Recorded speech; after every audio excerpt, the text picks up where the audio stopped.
Good evening, everybody. Welcome. We are so excited that so many of you could join us today for On Cults, Language, and Social Science. I'm Alex Elliott. I'm the Senior Manager of Events and Engagement for the Public Programs Department of California Institute of Integral Studies, a nonprofit university in San Francisco. As many of us are descendants of settlers, immigrants, or descendants of those forcefully brought to this continent, we, CIIS Public Programs, must recognize and never forget that our university's building in San Francisco occupies traditional, unceded Ramaytush Ohlone lands. If you are interested in learning more about Native lands, languages, and territories, we encourage you to visit native-land.ca. Now let me first introduce our presenters, Amanda Montell and Zara Zimbardo, and then we'll get right to their conversation. Zara Zimbardo received her master's degree in cultural anthropology and social transformation from California Institute of Integral Studies and has a BA in religious studies from UC Berkeley. She is a presenter and published writer on topics such as the social construction of whiteness, critical media literacy, Islamophobia, subversion of stereotypes in a time of war, social justice comedy, modern monsters and the zombie apocalypse, and representations of gender, race, consumerism, and US imperialism and militarism. Zara co-founded the White Noise Collective, an anti-racist feminist training and resource organization. She's a co-founder and special projects director of Partners for Collaborative Change, which supports organizations to become more equitable through democratizing research planning and design and through anti-oppression facilitation and coaching. Amanda Montell is a writer and language scholar from Baltimore, Maryland. She is the author of the critically acclaimed Word Slut, a feminist guide to taking back the English language, which she is developing for television with FX. Her writing has appeared in Marie Claire, Cosmopolitan, Nylon, Glamour, The Rumpus, Birdie, and Who, What, where she formerly served as the features and beauty editor. Amanda holds a degree in linguistics from NYU and lives in Los Angeles' Silver Lake neighborhood with her partner, plants, and pets. And now it is my absolute pleasure to turn it over to Amanda and Zara.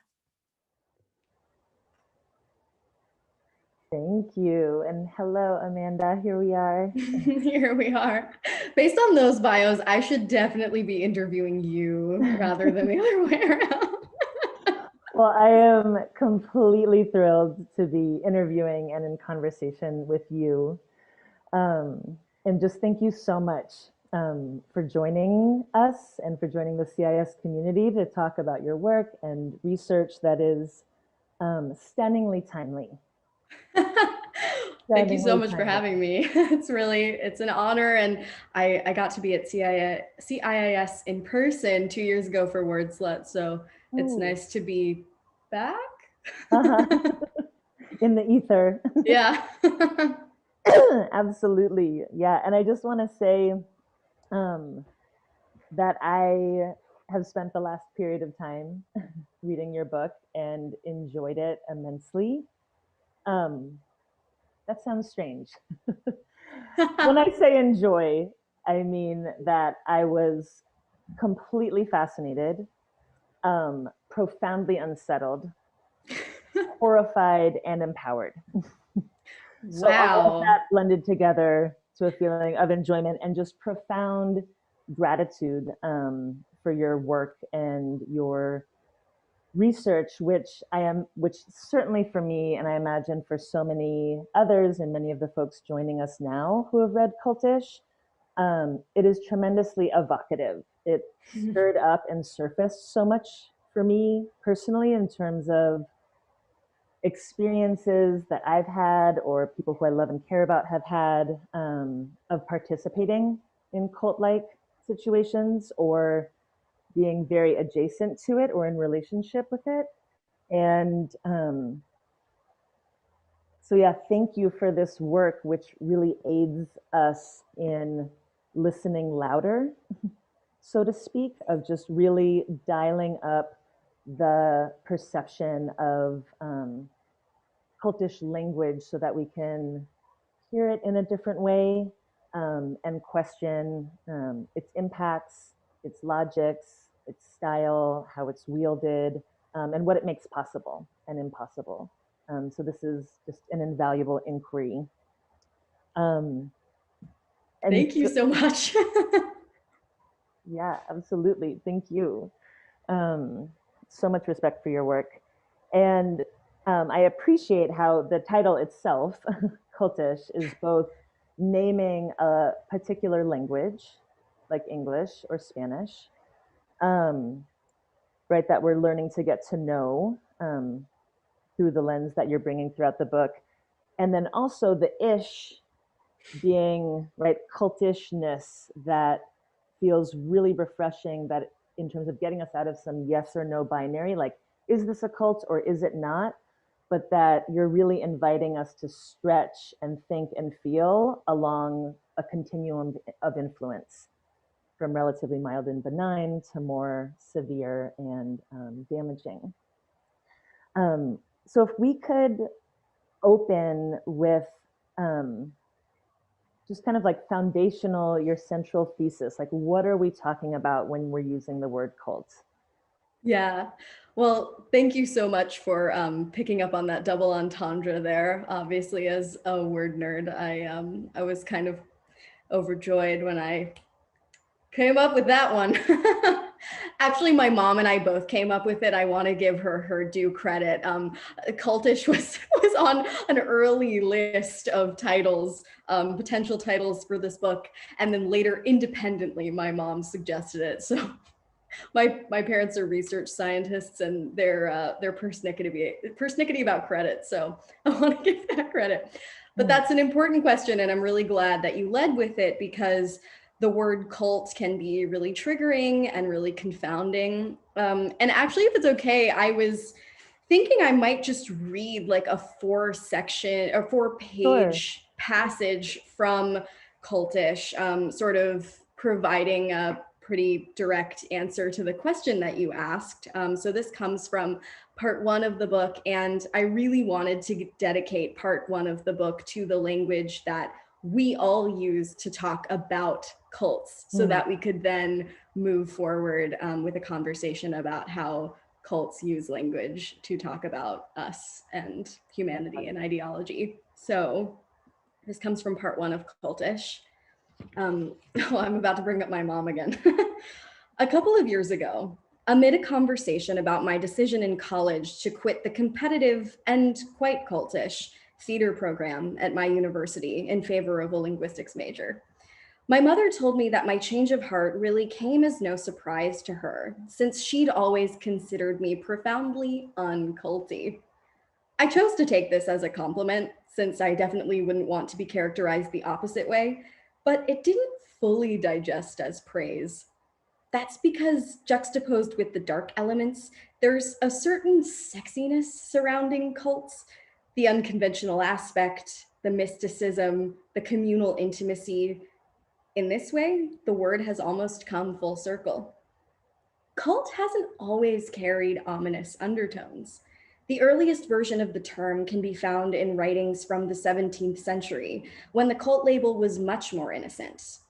Back then, it simply meant homage paid to divinity or offerings to win over the gods. The word culture and cultivation derive from the same Latin verb cultus, and are cult's close morphological cousins. That is a tongue twister. The word evolved in the early 19th century, a time of experimental religious brouhaha in the United States. The American colonies, which were founded upon the freedom to practice new religions, gained a reputation as a safe haven where eccentric believers could get as freaky as they liked. The spiritual freedom opened the door for a stampede of alternative social and political groups, too. During the mid-1800s, well over 100 small ideological cliques formed and collapsed. When the French political scientist Alexis de Tocqueville came to visit the US in the 1830s, he was astonished by how Americans of all ages, all stations in life, and all types of disposition were forever forming associations. Cults of the time included groups like the Oneida Community, a camp of polyamorous communists in upstate New York. Sounds fun. The Harmony Society, an egalitarian fellowship of science lovers in Indiana. How lovely. And my favorite, a short-lived vegan farming cult in Massachusetts called Fruitlands, which was founded by philosopher Amos Bronson Alcott, an abolitionist, women's rights activist, and father of Little Women author Louisa May Alcott. Back then, cults merely served as a sort of churchly classification alongside religion and sect. The word denoted something new or unorthodox, but not necessarily nefarious. The term started gaining its darker reputation toward the start of the Fourth Great Awakening. That's the term that some scholars use to refer to the late 60s, early 70s, when we saw so many cultish groups form. That's when the emergence of so many nonconformist spiritual groups spooked old school conservatives and Christians. Cults soon became associated with charlatans, quacks, and heretical kooks, but they still weren't considered much of a societal threat or a criminal priority, not until the Manson family murders of 1969, followed by the Jonestown Massacre of 1978. After that, the word cult became a symbol of fear. The grisly death of over 900 people at Jonestown, the largest number of American civilian casualties prior to 9/11, sent the whole country into cult delirium. Some readers may recall the subsequent satanic panic, a period in the 80s defined by widespread paranoia that Satan-worshiping child abusers were terrorizing wholesome American neighborhoods. As sociologist Ron Enroth wrote in his 1979 book, The Lure of Cults, the unprecedented media exposure given Jonestown alerted Americans to the fact that seemingly beneficent religious groups can mask a hellish rot. Then, as these things tend to go, as soon as cults became frightening, they also became cool. 70s pop culture didn't wait long to birth terms like cult film and cult classic, which described the up-and-coming genre of underground indie movies like the Rocky Horror Picture Show. Bands like Phish and the Grateful Dead came to be known for their peripatetic cult followings. A generation or two after the Fourth Great Awakening, the era began to take on a nostalgic cool factor among cult-curious youth. Fringe groups from the 70s now boast a sort of perversely stylish vintage cachet. At this point, being obsessed with the Manson family is akin to having an extensive collection of hippie-era vinyl and band tees. At an LA salon the other week, I eavesdropped on a woman telling her stylist that she was going for Manson girl hair, overgrown, brunette, middle-parted. A 20-something acquaintance of mine recently hosted a cult-themed birthday party in New York's Hudson Valley, the site of numerous historical cults, including NXIVM, as well as the Woodstock Music Festival. The dress code, all white. Filtered photographs of guests sporting ivory slips and glassy-eyed, oops, I didn't know I was haunted expressions flooded my Instagram feed. Over the decades, the word cult has become so sensationalized, so romanticized, that most experts I spoke to don't even use it anymore. Their stance is that the meaning of cult is too broad and subjective to be useful, at least in academic literature. As recently as the 1990s, scholars had no problem tossing around the term to describe any group considered by many to be deviant. But it doesn't take a social scientist to see the bias built into that categorization. A few scholars have tried to get more precise and identify specific cult criteria: charismatic leaders, mind-altering behaviors, sexual and financial exploitation, an us versus them mentality toward non-members, and an ends justify the means philosophy. Stephen Kent, a sociology professor at the University of Alberta, adds that cult has typically been applied to groups that have some degree of supernatural beliefs, though that isn't always the case. Angels and demons don't usually make their way into, say, cosmetics pyramid schemes, except when they do. More on that in part 4. But Kent says the result of all these institutions is the same: a power imbalance built on members' devotion, hero worship, and absolute trust, which frequently facilitates abuse on the part of unaccountable leaders. The glue that keeps this trust intact is members' belief that their leaders have a rare access to transcendent wisdom. which allows them to exercise control over their systems of rewards and punishments, both here on life and here on earth and in the afterlife. Based on my conversations, these qualities seem to encapsulate what many everyday folks view as a real cult, or the academic definition of a cult. But as it turns out, cult doesn't have an official academic definition because it's inherently pejorative. Rebecca Moore, a religion professor at San Diego State University, clarified during a phone interview. It's simply used to describe groups we don't like. I'll read a few more sentences.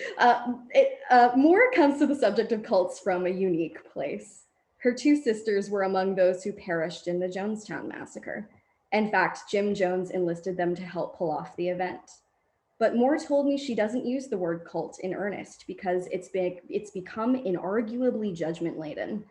As soon as someone says it, we know, as readers, listeners, or individuals, exactly what we should think about that particular group.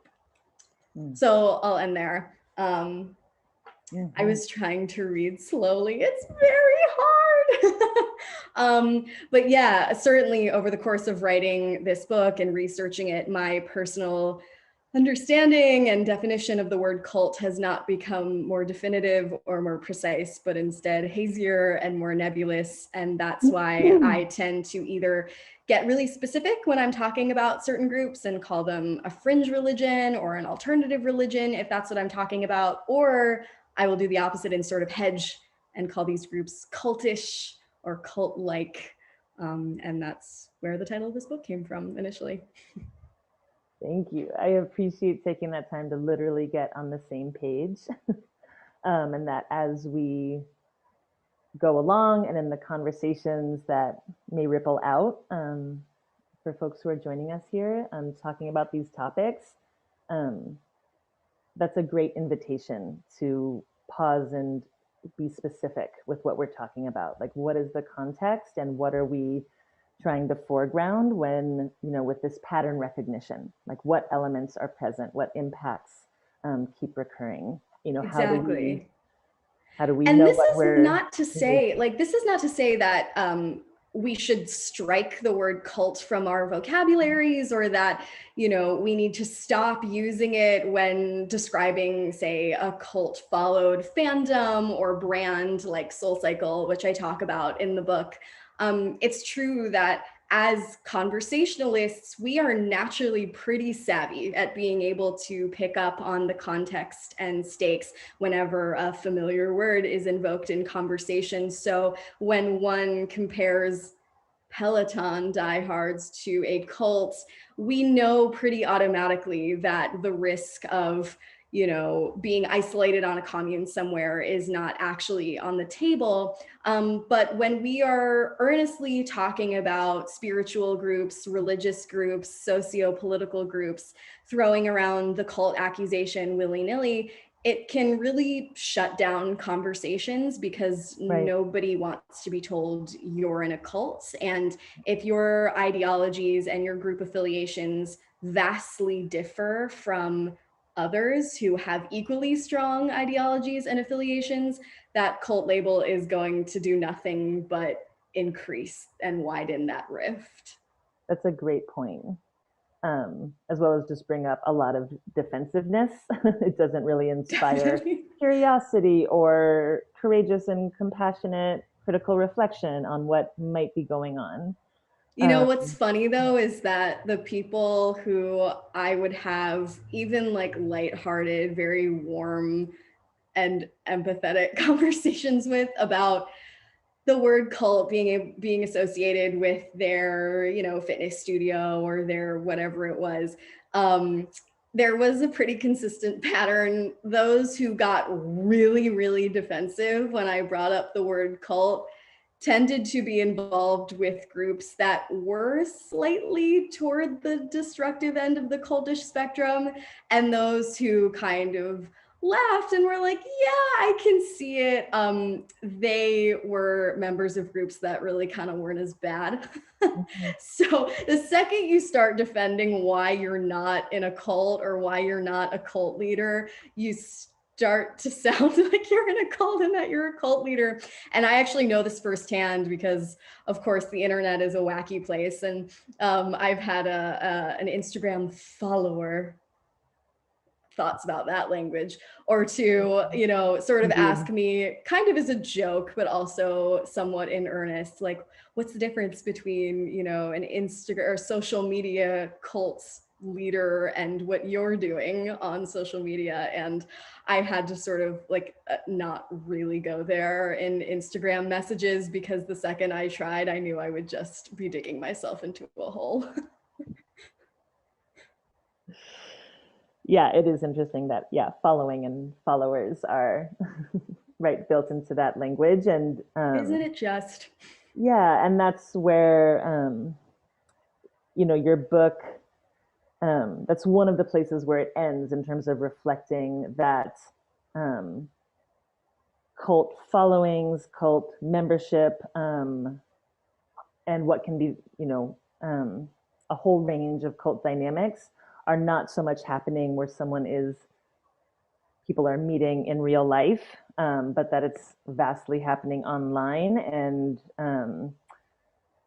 incredibly enhanced with algorithms and rabbit holes and self-fulfilling bias, right? All of this.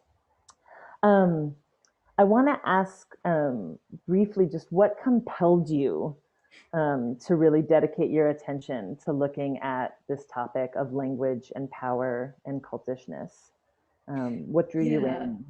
That's a good question. Well, I my whole life have been interested for some reason in the relationship between language and identity and power, the ability to cultivate a whole identity and personality and relationships just based on the accent that you speak with or your word choice. We take language for granted because it's invisible and seemingly harmless. We grow up with axioms like sticks and stones may break your bones, but words can never hurt you. But I don't know. Some combination of nature and nurture made me a very language focused, curious person. So there's that side of it. Language is the lens through which I see the world. But I also grew up with a cult survivor in the family. Guess you could, I don't know if he would identify as that. Former cult joinee against his will. Labels. But so my dad was a teenager in the late 60s in 1969 when his dad forced him, because he was a kid, to join CIIS, which folks who were in California in the 70s and 80s might recognize. It was this group that was actually founded in Southern California, but was based in the Bay Area by the time that my dad got there. It started as a sort of alternative drug rehabilitation facility for hard drug users, which were called dope fiends, and then later grew to accommodate so-called lifestylers or people like my dad's dad, who were hippies. My dad's dad was like a pseudo-intellectual, a card-carrying communist, and wanted in on the blossoming countercultural movement of the era. And so he moved my stepmother or step-grandmother and my dad and his two little half-sisters onto this remote commune, what we would now recognize as sort of the classic cult. This sort of socialist utopia, which was on remote land in outside of San Francisco, where there were so many bizarre rules and rituals. There was a charismatic leader named Chuck Diederich. The Synanon most famous ritual was this nightly activity called the Synanon game, where people would be divided into circles and forced to subject one another to hours of vicious interpersonal ad hominem criticism. This was pitched as group therapy, but really it was a means of social control. And this type of practice can be found in so many other cultish groups, from the People's Temple, AKA Jonestown, to the modern day troubled teen industry, which was actually, I learned while researching this book, was actually based on Synanon. So that's chilling. Wow. Yeah, so I grew up on my dad's stories of Synanon, and he was always so generous with his storytelling and sort of, I think, processing everything that had happened through that process of storytelling.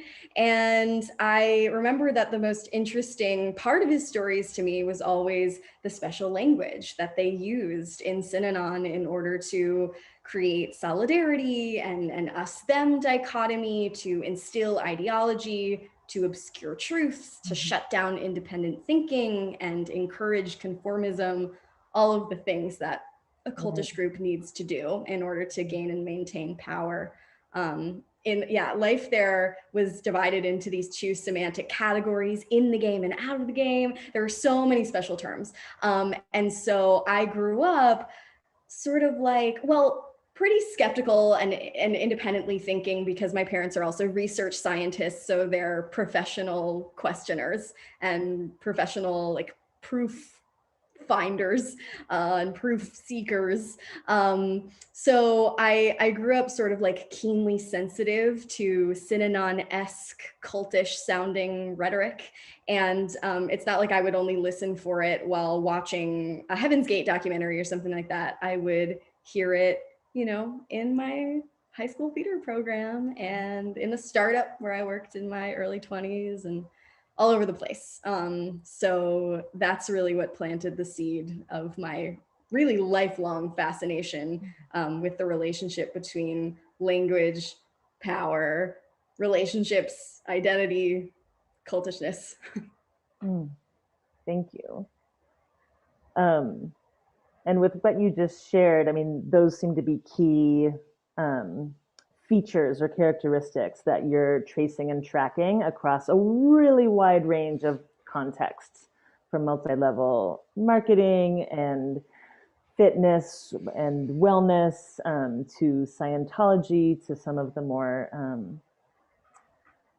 extremist cults, to QAnon. But of those elements of creating us versus them, inside and outside, those who get it, those who don't, some kind of siege mentality. And something that is so, again, like fascinating and disturbing is the way that this shared language and bonding that is created can be both used to become kind of like the ideological ground that people are standing on, while also destabilizing them and making them doubt themselves and doubt their own knowledge, their intuition, with all of the kind of gaslighting that can go on. And that was something that I found particularly chilling throughout the book, again, with personal examples coming to the surface, how certain terms, certain concepts, certain kind of like wink code words can create a kind of a warm community of shared understanding that can be liberatory, that can be in the service of healing or of social change. And then those same terms can get wielded in a way that can be abusive, policing, or justifying mistreatment for people who have become heavily emotionally, psychologically, financially invested in whatever the community is. And I'm wondering if we could hang out for a bit with this concept of thought terminating cliches. Coined by psychiatrist Robert J. Lifton in the early 60s, because you return to this again and again from different angles and from different contexts. What is a thought terminating cliche, and how does it function, and how can we be sensitized to them? Yes. Well, this is one of the key elements of cultish language. It's one of those things that once you become aware of it, you won't be able to unhear it. So a thought terminating cliche, again, I wish I'd come up with it. It's the perfect label for this phenomenon, which you'll find everywhere, also known as a semantic stop sign. There are these stock expressions that are easily memorized, easily repeated, and aimed at shutting down independent thinking or questioning. So as you mentioned, questioning is the enemy number one for a cult. They're trying to accomplish things that can't be accomplished if people are allowed to express dissent and push back and weigh in individualistically on what's going on. So you need a robust glossary of thought terminating cliches to make sure people are not able to do that, to express that pushback. So examples of thought terminating cliches that we might hear in our everyday lives include things like, well, boys will be boys. Or, well, everything happens for a reason. Or, it is what it is. It's all in God's plan. And expressions like that are really compelling because it's work to think and it's a relief not to have to. And they alleviate cognitive dissonance, or the uncomfortable discord you feel in your mind when you're holding two conflicting ideas in there at the same time. So let's come up with some cultish examples. And in those contexts, these can be a lot more destructive and nefarious. So in Synanon, for example, where everybody is physically isolated and their lives are being dictated by this one person at the top, this guy named Chuck Diederich. If someone in Synanon wanted to question, why do we have to play the game, the Synanon game, every single night? Or why aren't kids allowed to go to outside schools? Or, why do we have to shave our heads? Why do we have to be reassigned new Synanon partners? There was a thought terminating cliche that could be served on command, and it went, act as if. And it was this imperative to act as if you believed in this policy that Chuck Diederich put in place until you did. Because if you're feeling dissonant about it, well, that's a you problem. This is the gaslighting that you were talking about. That's a you problem. And Chuck is a visionary and a genius, and he knows what's best. And so if you have an issue, act as if. And then you can sort of brainwash yourself, right? Like, you want badly to believe that this place where you've spent the past 5, 10, 15 years is everything that it would promised it would be. You don't want to have to cut your losses. You don't want to have to create conflict. And so you're going to use act as if as a cue to put that cognitive dissonance and that dissent to bed. In a group like NXIVM, if folks binged the NXIVM docuseries like I did, you might recognize thought terminating cliches that Keith Raniere would use. Things like, well, don't let yourself be ruled by fear, or dismissing valid concerns as limiting beliefs. In Jonestown and so many different cultish groups throughout history and the world, a classic thought terminating cliche is, it's all the media's fault. Blame the media. So thought terminating cliches are fake news, yeah. And that's an example of loaded language, right? So there are so many examples of that. But yeah, the media is a classic scapegoat. And it's tricky, and this is what toxic relationships are in general, whether you're in a toxic one-on-one relationship or in a toxic relationship with the group you're in. Like, there's always some truth to what's going on there. If there weren't, you would never have joined, you would never have stayed. And so, it's like, we do need to express skepticism toward the media to a degree. We do need to, check preconceived notions that we have in our minds about what our limits are and what we can achieve or can't achieve. Like, there's a little bit of truth there. But when you have these stock expressions that are there to shut you down anytime you have a question, that's a red flag, because anything legitimate will stand up to scrutiny. So powerful. One other, again, like you said, it's like, can't unhear it because they can be so ubiquitous, and some of these same cliches or kind of pseudo proverbs can be used to open up some critical inquiry or reflection, as well as to just shut it down. Sure. or drive the blame into oneself. And that was one example that stood out to me when you were describing the Shambhala community and the thought community cliche of, why don't you go sit with that? Right. And of course, right, all the meaning there that sitting with something can be obviously a profound, ongoing spiritual practice to really question what's going on, see the different layers of something. Whereas this was then starting to be wielded in a way when anyone was holding up a mirror to forms of exploitation that was going on, to say like, well, actually go find that wrongness in yourself. Yes. And it bears mentioning that language only has meaning and only has power within context. So just, if you go about your daily life and you hear someone say, well, why don't you sit with that? Just the once, that's not some sort of dog whistle or a really serious red flag that person is trying to exploit you.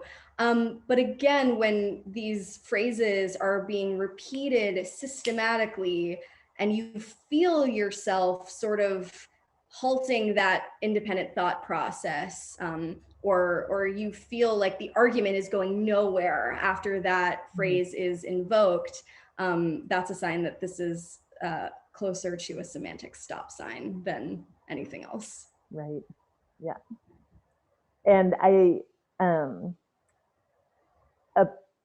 appreciate how you also name the term brainwashed as a semantic stop sign, that like not only is it, it can be that it can be unhelpful, it can be harmful, and it can just be othering when we're talking about cult recruitment, people's different experiences and along the continuum of influence, that when we're saying, oh, those people or that person is brainwashed, right, it's also talking about oneself. It's like, well, I wouldn't be prone to that. I wouldn't be so susceptible.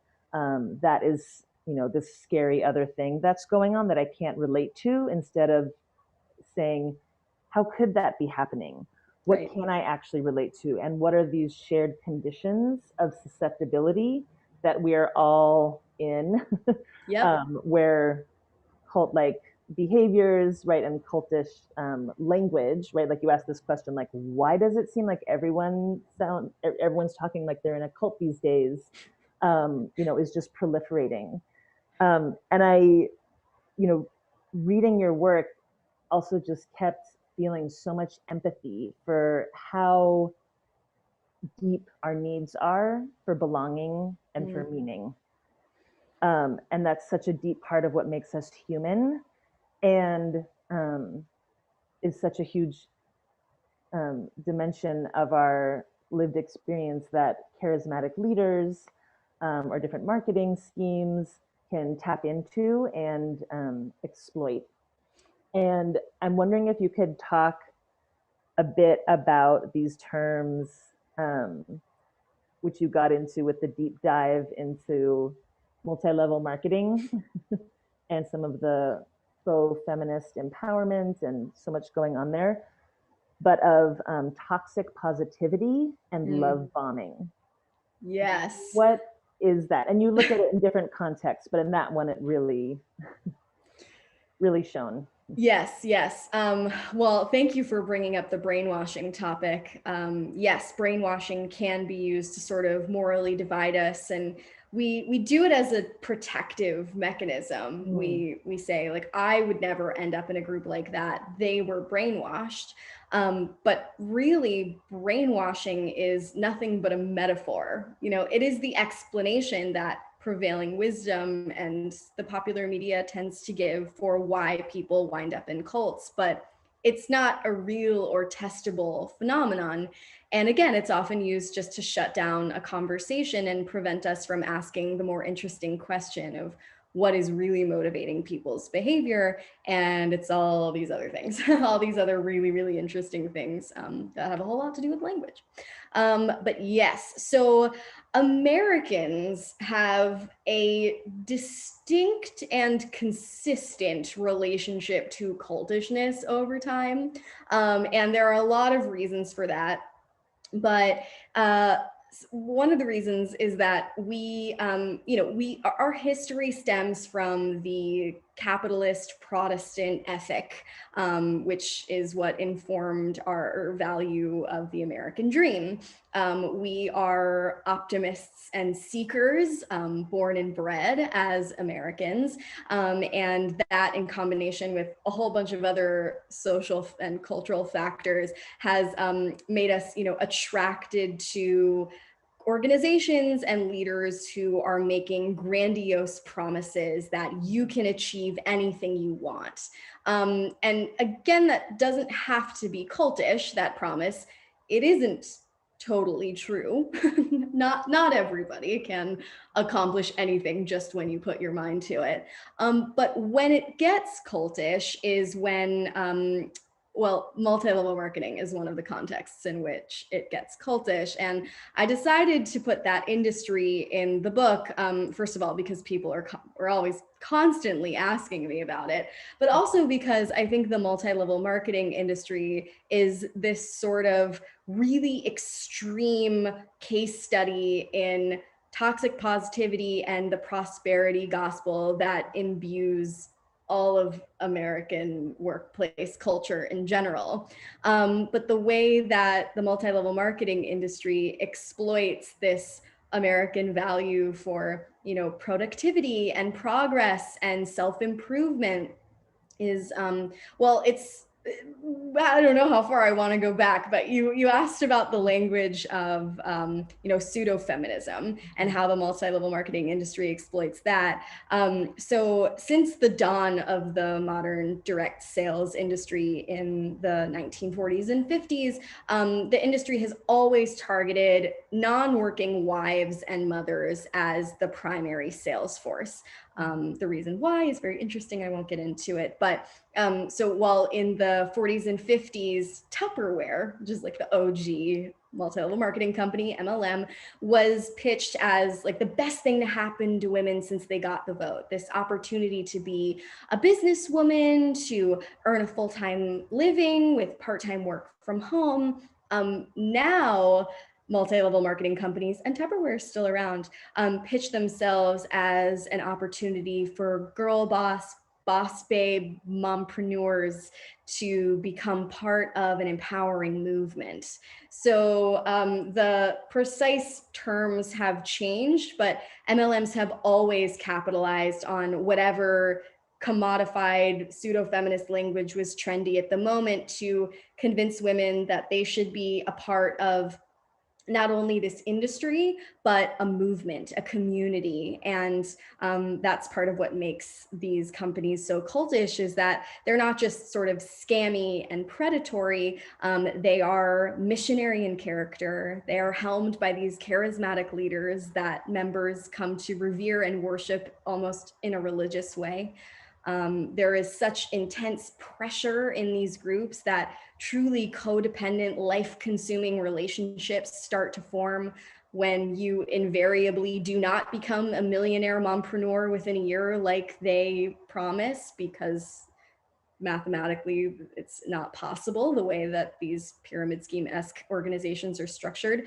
They will do what these other cultish groups that we've been mentioning before do. They will gaslight you into believing that you didn't try hard enough. You aren't really dedicated to the American dream like you should be, because this is a good system and a good system always works. And the exit costs are incredibly high because of these high pressure, boundaryless relationships that have formed since since everybody's financial success depends on the financial success of the recruits below them. So I decided it was important to focus on the language of multi-level marketing, not only because it is fascinating in and of itself, but it says something about our workplace values in America at large. Yeah, and with the prosperity gospel, which I've really been, I'll say, sitting with, of the Protestant prosperity gospel, that financial well-being and physical well-being is seen as God's favor. It's incredible to see how many iterations there are of that in secular or non-religious spiritual contexts. I was reminded of years ago when The Secret was making a big sensational splash, such expert branding there. It's a secret. The Secret. Yeah, exactly. Okay, got hooked. And some people close to me did actually get really hooked and enthralled with that. Um, of that, the saying, what was it, like, ask, believe, receive, right? That you are harnessing the power of your mind and imagination, perhaps tuning into divine frequencies and calling in what you want and manifesting it. Like imagining your hands on the steering wheel of the new car that you want. And this plays out in so many different ways that is not named as Protestant. Yeah,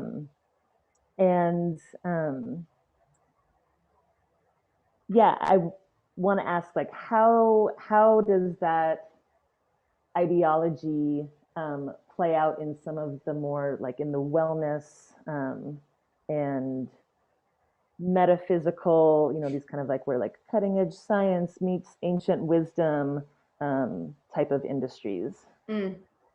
Yeah.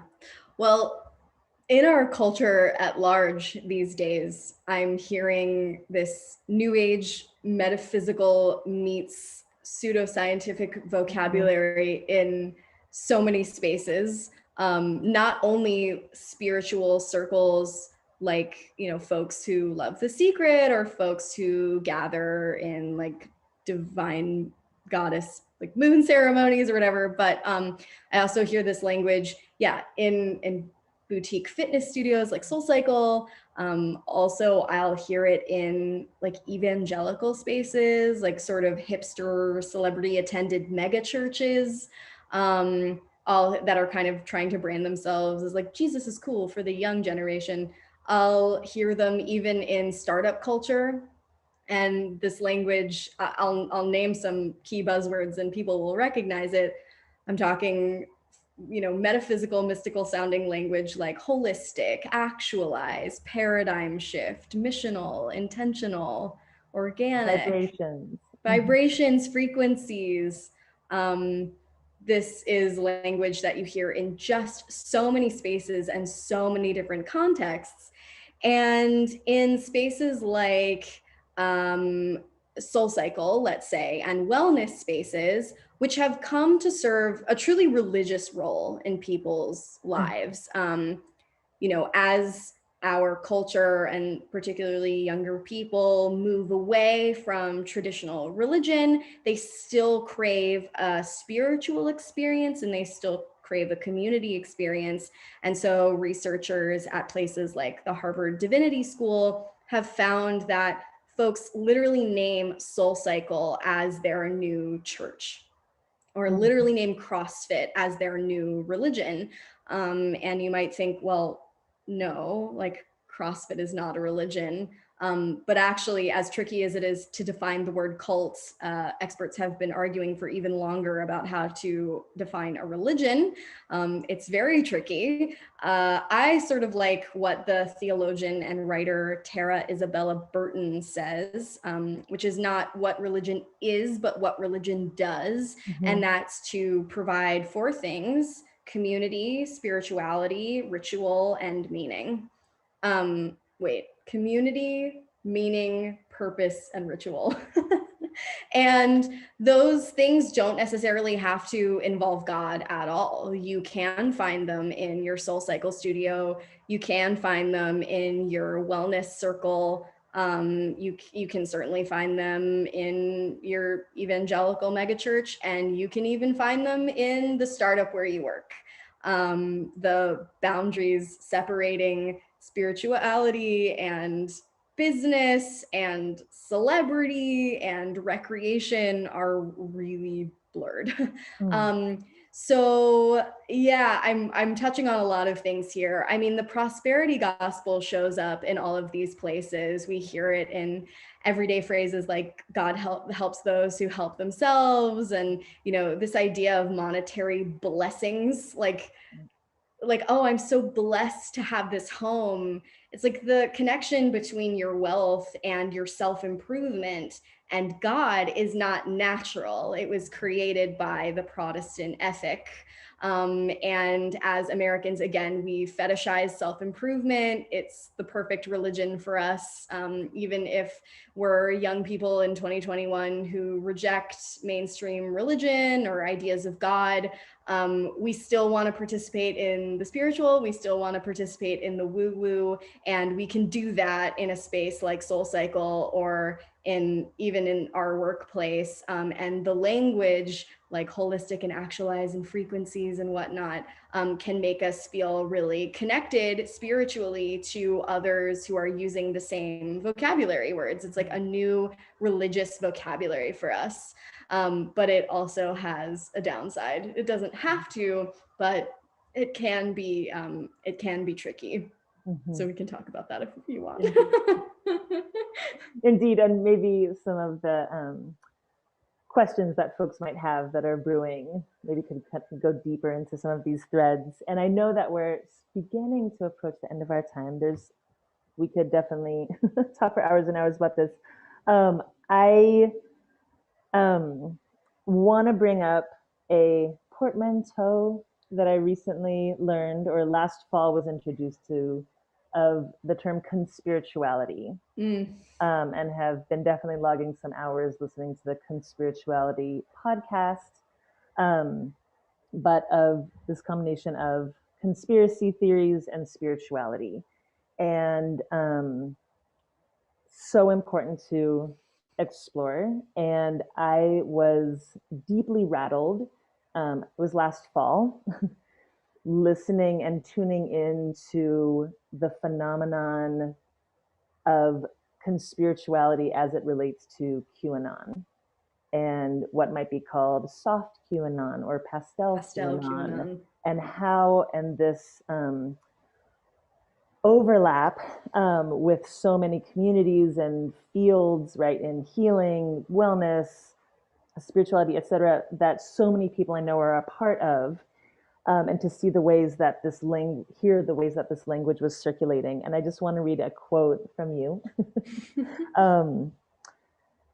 saying, because New Age ideas and conspiracy theories have overlapped in such inauspicious ways over the past decade, giving us the whole new category of cultish belief termed conspirituality, many of QAnon's central buzzwords fall into the very same category of New Age vernacular: paradigm shift, 5D consciousness, awakening. This is no accident. The familiar, innocent-sounding words work to reel in and bond recruits without revealing too much. And also the language of like freedom, free thinking, I did my own research, all of this. And I think what really rattled me is the ways that, to learn about ways that some of these major influencers, progressive healing and spiritual folks, using this terminology and how slippery and dangerous it can be. And so I wonder if you could speak to that. Yeah, absolutely. Well, it seems like an unlikely combination at first. You have these stereotypical right-wing extremist conspiracy theorists who believe the earth is flat and who are these, Holocaust deniers and such. And then you have these, or that we're being controlled by the so cabal. Right, so we can maybe define conspirituality in more precise terms. So it first emerged in formal writing in 2011, recent, and it's basically defined by these two tenets: the first classic to conspiracy theory ideology and the second classic to New Age ideology. The first being that there is a sinister cabal of powerful forces secretly controlling the socio-political order. And the second being that we as a culture are on the precipice of a paradigm shift in consciousness. So you'd think that these stereotypical conspiracy theorist guys, mostly guys, and these new agers who are interested in alternative healing and such, who are these like seemingly progressive, seemingly feminist, mostly women, you'd think they might have nothing in common, but the cultural tumult that we're experiencing and have, especially over the course of the past 5 years during the Trump administration, in combination with all of the turbulence brought on by the pandemic and all of the lack of trust in government and healthcare and big business, combined with social media algorithms, have led these two camps to a similar, media averse, anti-government, doctor wary place. And the vocabulary words, the key vocabulary words of QAnon, which again, like some of us might think of QAnon as this like one sort of denomination of this big tent cult, folks who believe that Hillary Clinton drinks the blood of children in order to remain young, and other really extremist beliefs. That's only one sort of sect of QAnon at this point, because QAnon has really, again, mostly because of social media, become like a black hole sucking in every breed of conspiratorial ideology that exists in this culture.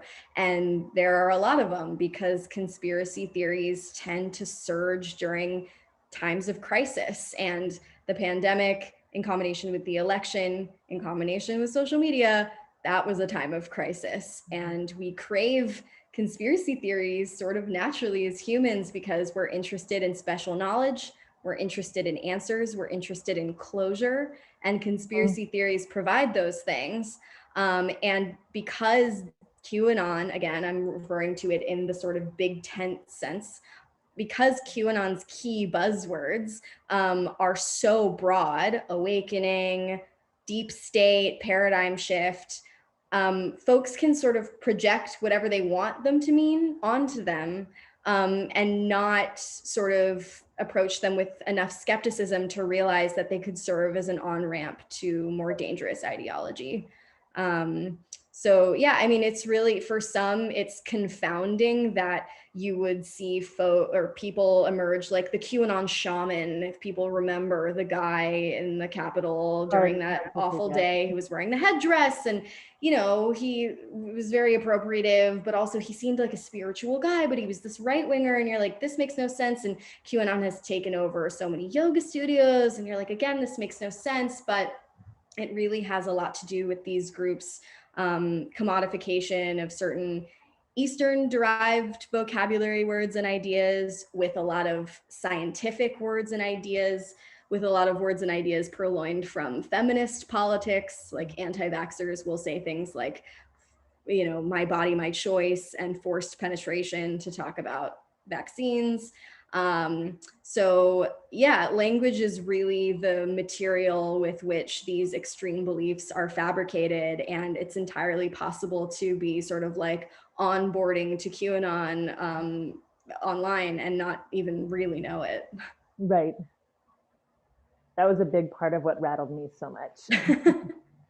Right, of having these like linguistic, different Venn diagrams really becoming. Oh yeah, it's become a hobby of mine, like actually making those Venn diagrams and posting them on the internet. That is a great hobby. And so continuing on this theme that's like in the what we could call new age, spiritual, metaphysics meets physics, healing, etc.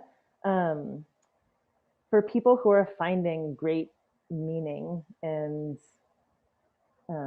improvement of life issues or healing and connection in contexts where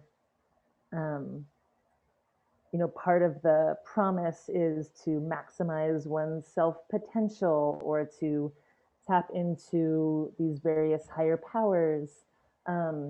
What are some of the red flags? Like you've mentioned a number of them, and your book is really this like amazing archive of red flags. But what are some of the ones to pay attention to where it's like, oh, something that was once medicinal is now becoming poisonous? How do I assess that? Yeah, I think a couple of the major ones to think about are first of all the love bomb and then the bait and switch. You asked earlier for me to talk about love bombing, which is this classic cult term that refers to when someone upon first meeting you will shower you with love and attention in order to make you feel really seen, like they're speaking uniquely to you, only to sort of go back on those promises later. Anyone who's ever been in a toxic one-on-one relationship might relate to this experience where a charming narcissist who in a cult situation might be called a charismatic power abuser, might like shower you with love and attention and then take it all back later. And you're, constantly working towards how you were treated in the beginning, but really that was just a tactic of manipulation to suck you in. So the love bombing and then the bait and switch, if you have been in something for a long time and you're realizing like the promises that were made so vehemently are not being delivered, it sounds obvious, but that's a big one. And then the other big one is that anything legitimate will allow you to participate casually, will allow you to have outside influences in your life. But if your group affiliation, whatever it is, encourages you to cut people who don't agree with it or who speak ill of it or who aren't involved with it out of your life, if you find that it's monopolizing all of your time, if you find yourself unable to strip off the linguistic uniform at the end of the day, that can be troubling, because, I often say that the word sacred literally means set aside. And so I do not encourage people to disaffiliate with spiritual groups. I think that can be incredibly powerful for people. Like, we don't want to be so cynical that the most enchanting parts of the human experience go away. Like, we're irrational and communal by nature. And so participating in spiritual activities and groups is really quite human. But at the end of the soul cycle class or the ceremony or the service or whatever it is, you need to have the ability to step back into another life, another identity. And if you're unable to do that, then that's something worth looking at again. I appreciate all of the nuance and care that you bring to these complex topics and complex situations, and not throwing out the mystical babies with the mystifying bathwater. That's so funny. No, I mean, I live in LA. It's like, if I'm not cool with a little mystical, magical, I wouldn't function well here. So we're about to go into Q&A, and I just want to ask one more question, which is, a lot of times, as we spoke about earlier with the term brainwashing, but people can be like, oh, who is drawn to a cult? And how is that not me? Or how could it be me? But if we shift to be like, what are the conditions of susceptibility that we're all in terms of certain forms of alienation? You mentioned, in terms of like distance from healthcare, government, religion, community, etc. What are some of the conditions of susceptibility or conditions that are making cults grow like cultishness grow like in the rain? Right. So I think the the mythology that exists is that people who wind up in really destructive cults are desperate, disturbed, intellectually deficient. But what I found instead, talking to so many scholars and survivors, was that the through line was not desperation, but instead extreme optimism. Is again this very American thing. So it's kind of funny. While like cynicism might protect you from the lure of sort of, you know, Nexium-esque group, you might also die alone. So it's good to be open to experience, but also skeptical of experience. But I think it's sort of a combination of vulnerability due to a lack of institutional support. So one of the other reasons why Americans have such a consistent relationship with cultishness is because we are the exception to a pretty consistent pattern. In all over the world, scholars have found that the higher the standard of living in a certain culture, the fewer believers you find, like supernatural religious believers. So the higher the life expectancies, the higher the education levels, the better people are doing, the less they tend to need religion or spirituality. The US is this glaring exception to that rule. And one of the reasons this might be is because we don't have a lot of trust in the institutions that are supposed to provide us with support. If an American finds themselves very poor or out of a job or gravely ill, you know, there's no, you know, like we don't have what other cultures have, like universal healthcare and programs that are there to keep us healthy and keep us safe. And so in order to fill those voids, we look to alternative groups, and some of them are exploitative and destructive, and some of them are not so much. But where optimism comes in here is that if you are a cynic and you don't think that there are solutions to your problems or to the world's most urgent problems, you're not going to wind up in a group like Nexium or Heaven's Gate because you're not going to buy what they're selling. And what they're selling is always something really positive. We're going to solve racism, classism. We're going to make you happier. So it's this combination of vulnerability with sort of resilience and idealism in the face of that vulnerability that can make someone attracted to cultish groups. And that doesn't necessarily have to be bad. You just have to approach them with the right combination of fact checking and cross checking and all of these things that we've been talking about, the skepticism to keep you safe. Thank you. Yeah, thank you. So we're going to transition into questions. And I'm looking at 3 of them. And I'm going to combine the first 2 because they both have to do with cult leadership. So the first question, and thank you for sharing these questions, is have you come across any cults that have multiple leaders rather than a single dominant leader? Do you see any similarities or differences among cults of varying leadership structures? And the other question is, to what extent do you think lack of accountability is a characteristic of cult leadership? I think the second one is easier to answer, so I'll address that first. I think it has everything to do with it. If you have no one to keep you accountable, and if you're in an echo chamber of your own madness, then you can assert cultish authority much more easily. And then it's sort of all up to you to decide whether or not you're going to treat people well. And you know, there's nothing like having your own bullshit reflected back at you to bring out the megalomania. So a lack of accountability is definitely an ingredient in the recipe of cultishness. And that's why, you know, it's so important to keep certain business leaders and politicians accountable for their actions and their and the promises that they don't fulfill, because otherwise it becomes quite totalitarian. And where's the line between totalitarianism and cultishness? I don't see one.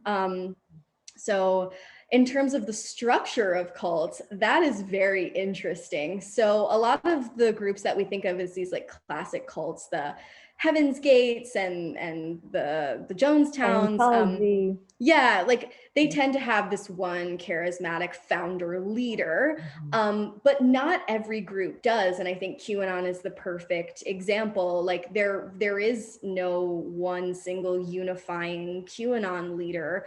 There are all these sort of like mini cult surrounding these like lesser cult leaders, and to a much lower stakes extent, you find that in SoulCycle and Peloton and those places as well. Like I talk about this in the book, but SoulCycle, through this very intense training process, encourages its instructors to create their own mini cults with its own language and its own culture.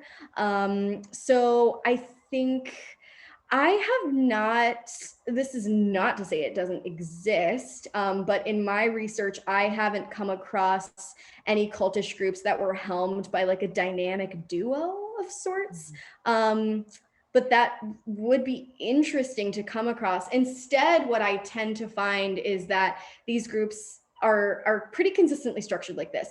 There's like this one middle-aged white guy at the top, and then there's a tier right below him of like normatively beautiful, thin 20-something and 30-something women, and then there's everybody else. So that is not the structure of every cultish group, obviously, but we tend to give over power and to people who we expect and have been conditioned to believe deserve that power. So when like a 40 or 50-year-old guy speaks with confidence about God and government, we're inclined to believe him. And when a 30 or 40-year-old woman speaks with confidence about wellness and medicine and childcare, we're more likely to believe her. Yeah,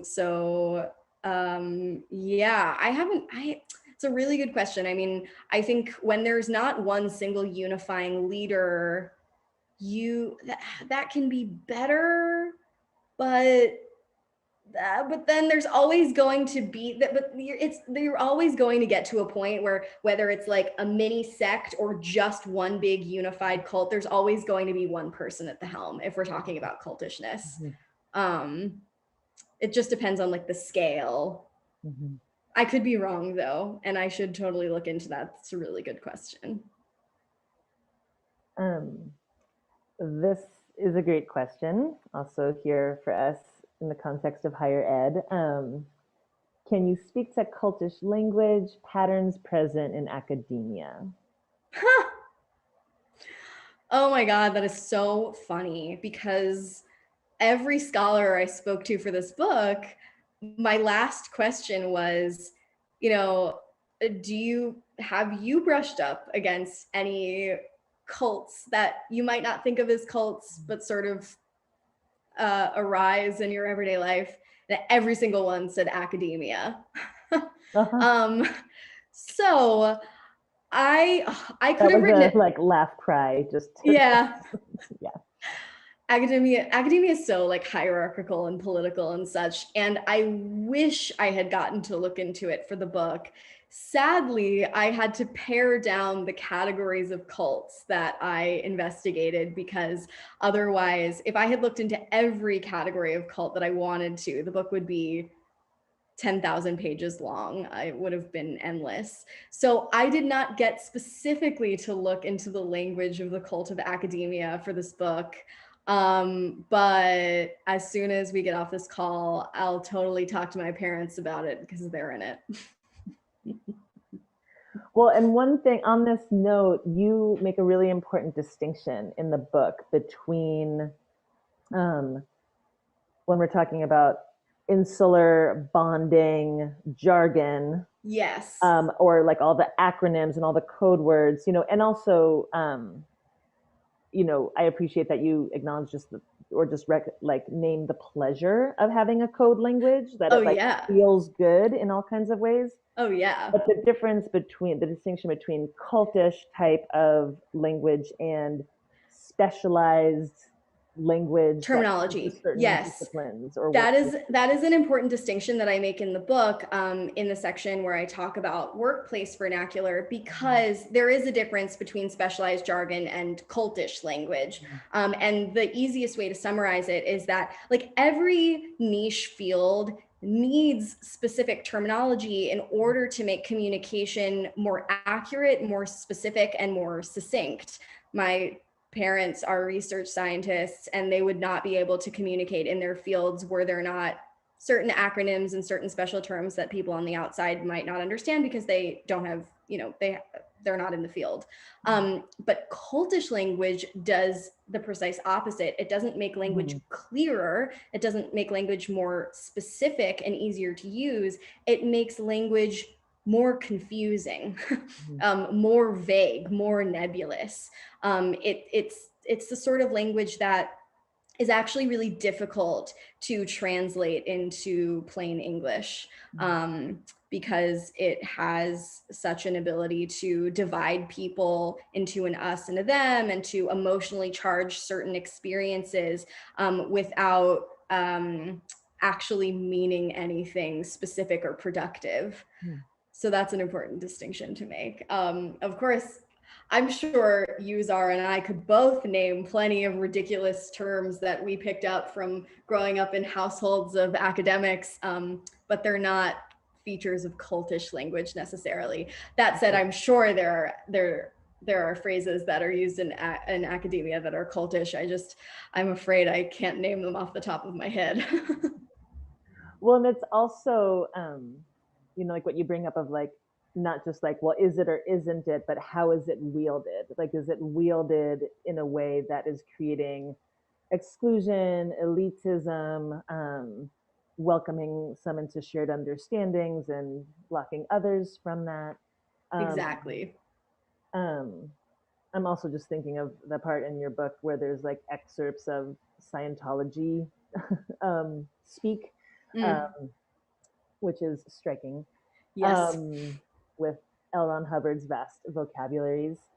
So another question is, as a former member of the Buddhist cult, the new Kadampa tradition, my question is, why are cults so immune to bad publicity and so difficult to shut down?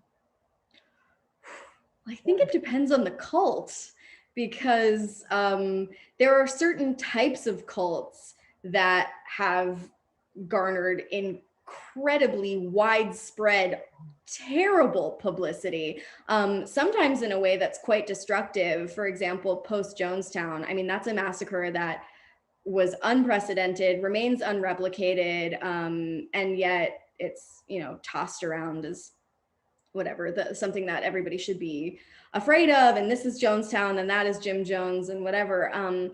But what was troubling about the media coverage of Jonestown was that it painted the victims as these sort of brainwashed, mind-controlled communicants who voluntarily laid down their life for Jim Jones, which was not the case at all. But the media is particularly attracted to these super tragic, cinematic, cult events that end in some sort of death or destruction. Like NXIVM was an example. Like the branding thing in NXIVM was just so visual. And so I think the groups that you may be referring to are harder to get into the news and harder to shut down, because they might just not fit our societal and ill-informed criteria for what a cult is and what a cult looks like.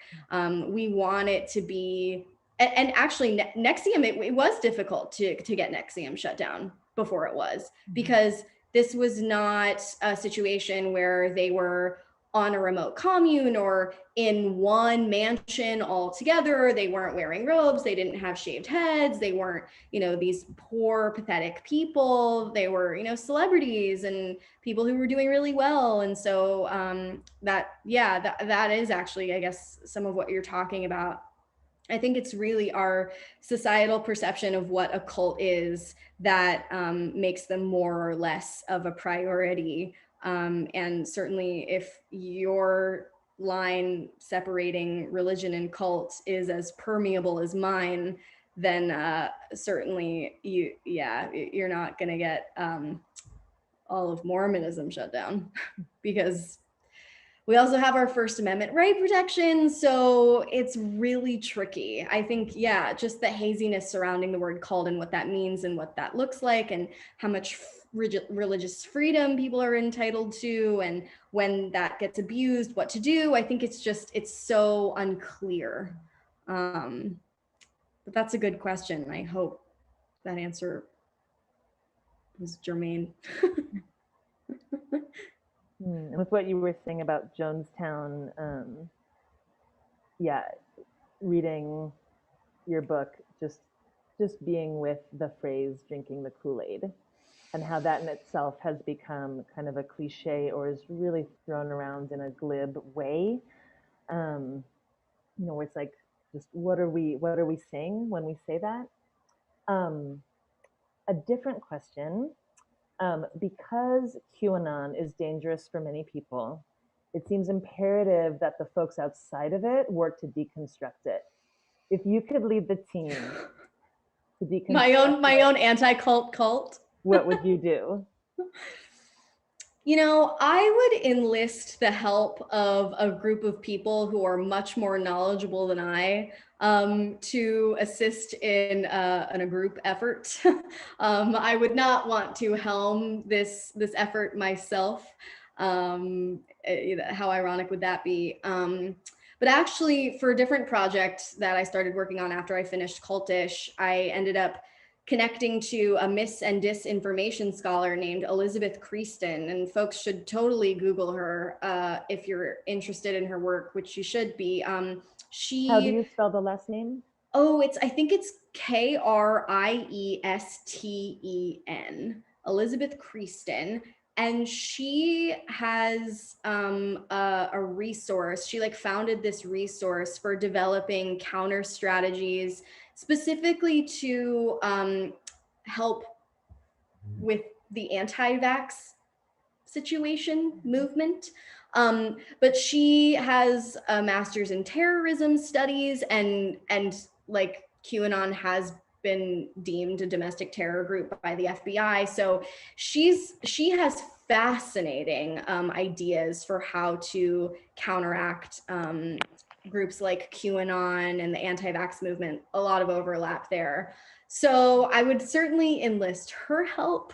But I think, when deconstructing cult belief, it's easier for me to think of things that would not be helpful, and to throw around the term cults and to throw around the term brainwashing, as tempting as it would be to try to shake these people and be like, you're in a cult. It would only be alienating. And I would also not present them with research that they've been conditioned to believe is illegitimate. So you sort of have to get on these people's level and make them feel like you're not judging them, even if you are.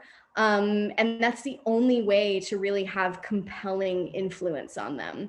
That is so much easier said than done. But yes, I would arm myself with a coalition of really qualified, terrorism studies and other type of experts to come up with a counter strategy. I could not lead this myself. Another question posed is, I was struck by some of the examples of folks you wrote about who do not regret their cultish membership even after nefarious outcomes. How might you explain this? Do such folks feel their membership was worth the potential risks? I don't think they think it was worth it. How I make sense of that is that these people are seekers through and through. They were then and they still are. They're these idealistic seekers who, some of whom joined and stayed in not one, but multiple notorious cults. And I think in the way that they chose to continue to have faith in leaders like Jim Jones or Marshall Applewhite, they choose not to have regret. Regret and forgiveness are like such, I mean, these are almost like Protestant like propaganda, this idea that like you have to forgive and you can't have regret or whatever.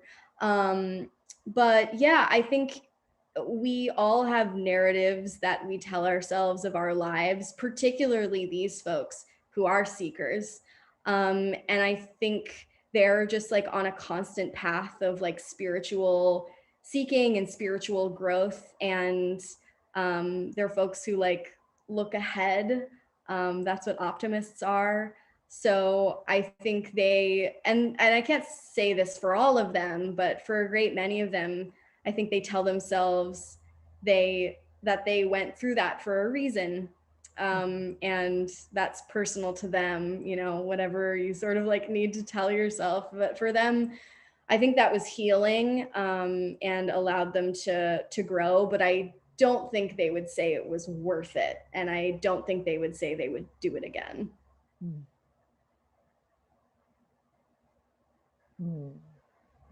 This reminds me of, there's a wonderful small book, kind of a parody self-help book called Daily Afflictions, the agony of being connected to everything in the universe, where there's different sayings, and one is, everything happens for a reason, I make up. Yeah. A different question, and thank you so much, Amanda, for just being present with all of these different inquiries. Can you talk about the relationship between politics and cultish language and cultish tactics? Yeah. Do we have another hour and a half or no, I mean, I see no sharp distinction between religion, cult, politics. There's no reason why politicians shouldn't, or there are plenty of reasons why they shouldn't, aren't using cultish tactics. So yeah, I mean, in the book, I do point out some cultish language features that Donald Trump used in order to gain such a loyal following. One of them was his incredible penchant for us versus them labels, his way of coming up with really zingy and emotionally charged nicknames for his opponents. This is also something that Jim Jones did in a very similar way. These like sort of problematic populists tend to do this. Yeah, just a lot of extremely emotionally charged us versus them labels and really passionate, powerful, populist delivery without a lot of content behind it. That's sort of like the briefest version of the answer I'll give to that. Thank you.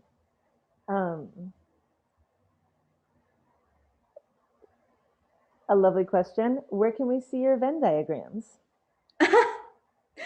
Are they doable? Yeah, I post them on my Instagram if people are in the cult of Instagram. Yeah, my account is Amanda_Montell. I post them there. Also, I want to lift up your new podcast, which is fantastic. Sounds like a cult. And really focusing on pop culture. So I encourage people to check that out. And it looks like this is our final question. What are some organizations that are out there that can train people to help with deprogramming people who fall under the influence of a cult? Ooh.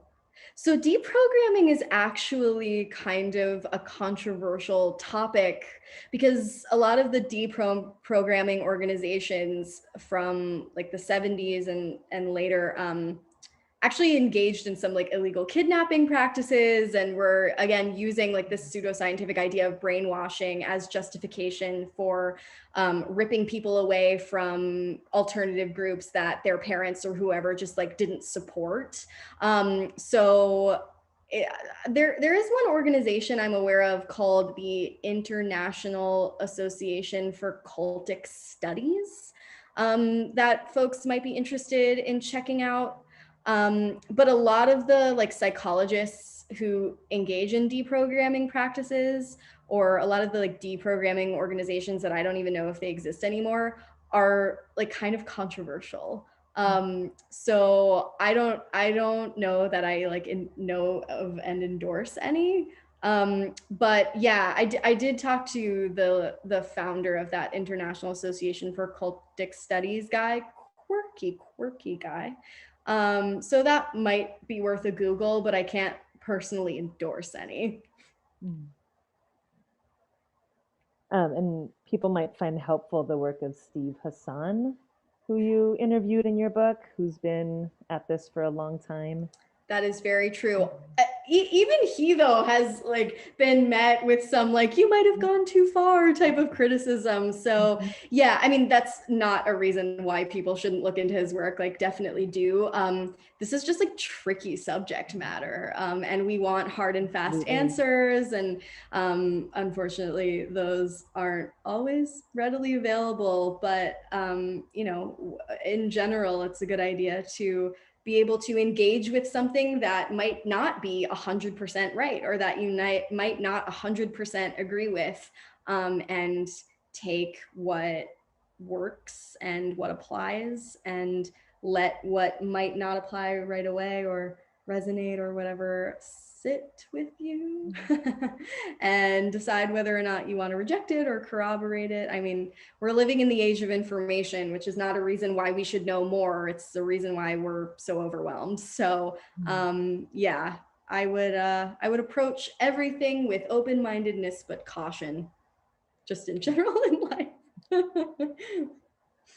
Well, and again, gratitude for your work that is attuning us to the language of fanaticism so that we can also play these roles in our own agency to support each other, to question what's going on with language and power, and how deep this goes. So thank you so much, Amanda. Thank you. And thank you to everyone listening. And we are going to hand it back to Alex. Thank you so much for attending today. We hope you will join us for more of our upcoming talks and workshops. This conversation was recorded tonight, so if you would like to watch it again or share it with your community, it will be available here on our YouTube channel at this same link. We will also feature this talk on our podcast, which you can find at www.ciispod.com or by searching CIIS Public Programs on your favorite podcast app. Thanks again for joining us, and have a wonderful rest of your night.